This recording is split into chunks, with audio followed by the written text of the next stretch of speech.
Баршаңызға сәлем достар. Бүгін біз сіздермен бірге осындай өте дәмді шығатын және өте жұмсақ оңай рецепт творожный пирог жасаймыз.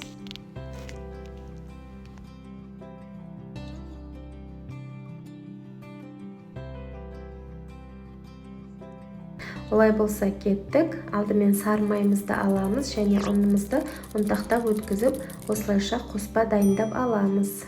Әр қарай үстіне қантты сеуіп, үстіне разрыхлитель сеуіп, жақсылап араластырамыз. Сосын 70-80 грамын алып, бөлек ыдысқа алып қойып қойыңыздар. Оны пирогтың бетіне себетін боламыз.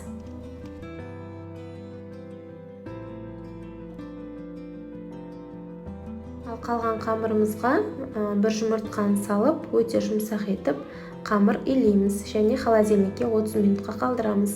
Әр қарай начинкасына кірісейік.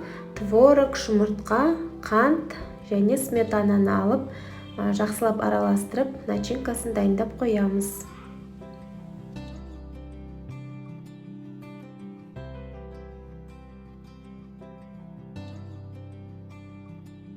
Әр қарай достар, холодильниктен дайын болған қамырымызды алып, осылай ыдысымызға біркелкі етіп салып, үстіне творогымызды, яғни начинкамызды саламыз.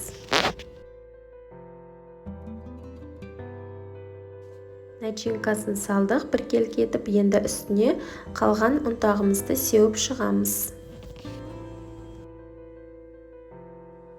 Достар, қараңыздар, бізде өте әдемі осындай творожный пирогымыз дайын болды. 160 градуста 35-40 минутта піседі. Әр қарай өздеріңіз қалауларыңызша сәндесеңіздер болады. Өте дәмді және тез дайындалатын пирогтардың бірі. Достар, менің каналыма тіркеліп, лайк басып, комментарий жазуды ұмытпаңыздар.